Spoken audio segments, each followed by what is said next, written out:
Deep in the shadows, I know it's hard to put one foot in front of the other. Hi guys, welcome to the channel CeeChronicles. Here I post fragrance related content on this platform and do invite you to subscribe and join the family if you're not yet subscribed. To those who are returning, thank you so much for coming back. My apologies guys for being absent.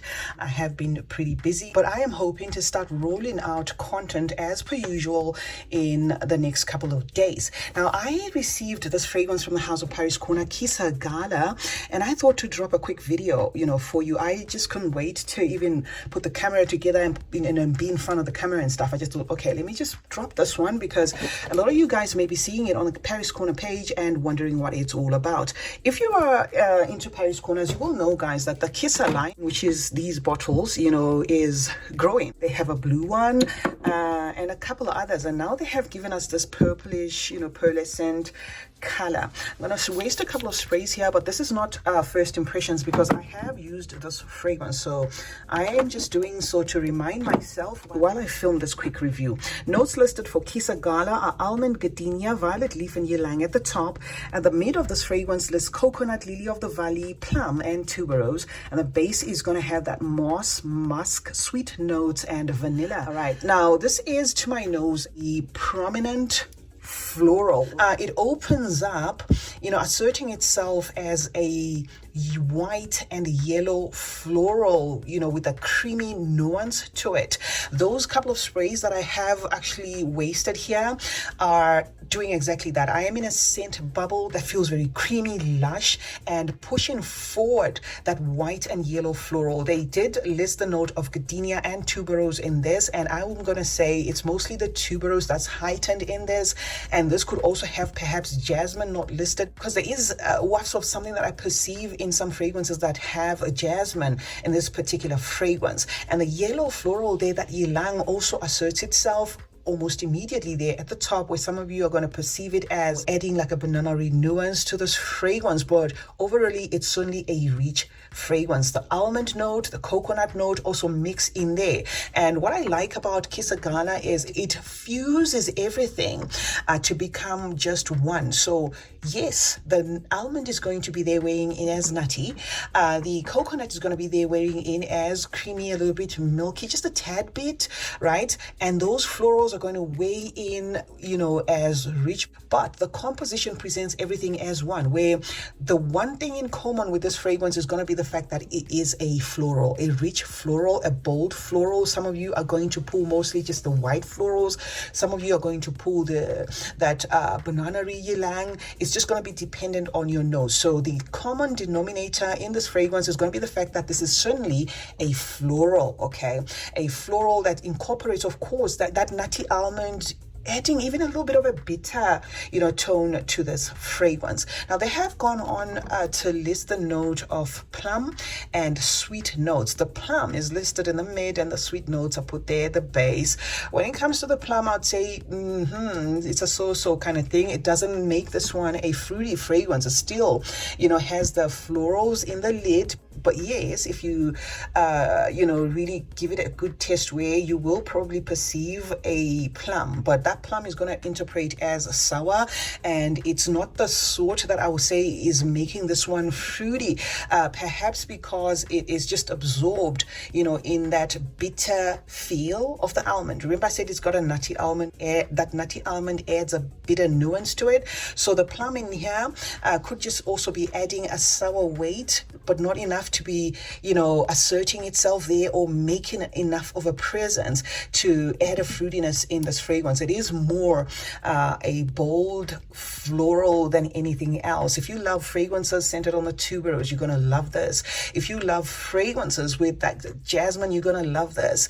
It has just a tad bit greenness to it, but mostly, those luscious florals. Some of you are going to perceive the florals as lotiony, all right, lotiony, and some of you are going to perceive the florals as very musky there, which is powdery. And I believe the powderiness also is anchored, by that violet leaf, because I think it's really more than just the musk that is adding a powderiness to this fragrance. Now, the composition in itself, guys, is mature to my nose, and to some, this fragrance is going to come across as a little bit grown. I do not get, let's say, what I get in this fragrance, like a fun feel of a fragrance. That's what I get in this one, this raspberry ripple.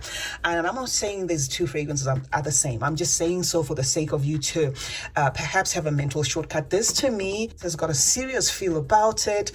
This to me is also a tad bit loud. It also has that potential to do a little bit too much if you overspray it. It's not my favorite Paris corner for now, simply because of the scent profile, being that I have experienced the scent profile a couple of times. It does feel as though Paris corner, we're going for something in the same vein as Marc Jacobs Perfect Intense, the Intense rather than the regular one, because the regular one has got like a little bit of a fun twist to it. So it does feel like that is what they were going for, a nutty, almondy, bold floral type of a scent. Even with the honeyed feel about it, but certainly not a gourmand, guys. Coconut is there, but it's not adding like a creaminess that you would say is milky. That is not how the creaminess is creaming in here.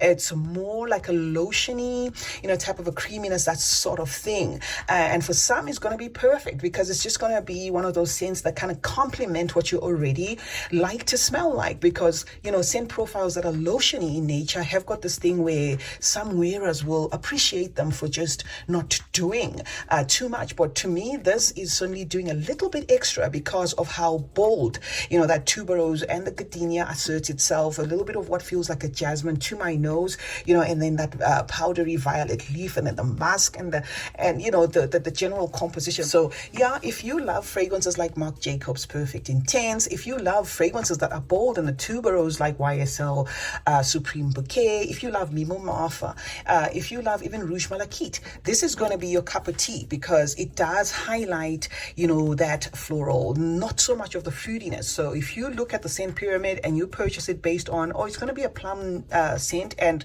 they have listed sweet notes. No, this to me is not a sweet fragrance. More on the floral, a little bit bitter, even a little bit sour, thing about it. That is what I get from this fragrance, guys. But it's certainly a grown fragrance. It's certainly a fragrance that has, a good lasting power, because in as much as I don't like the DNA in itself, I sprayed it on a jacket that I wore just for about an hour, and I took that jacket off and I put it on the side of my chair. After that, before going to bed, I remembered the jacket because I wanted to put it in the laundry, and when I took it to the laundry, I could perceive this fragrance, I could still perceive this fragrance. So the lasting power is quite impressive, and you are certainly going to love this if you love, bold florals. That is what it was designed for the type of person who loves, very floral scent. Some may say feminine scents, that sort of thing. That is what this fragrance does. Season, it's going to be an all year rounder, but perhaps you may need to go slow on the number of sprays if you're wearing this in blazing heat, because as I said, it is quite rich there, quite creamy, quite banana-y because of the ylang. So that can borderline make some people feel heady while wearing a certain fragrance if they overdo it in the heat. This is going to be perfect for cooler weather, even, cold weather or evenings, that sort of thing. So that is what I had for you guys. Qissa GALA from the House of Paris Kuna. Let's meet in the comment section where we discuss more about fragrances. Let me know your thoughts on this one. Do you like it? Do you think we needed it? I'd love to interact with you then. Remember to turn on post notifications. That way you get to be notified anytime I upload a video. Like and share this one, and remember, guys, that smelling good is a form of good manners. Cheers.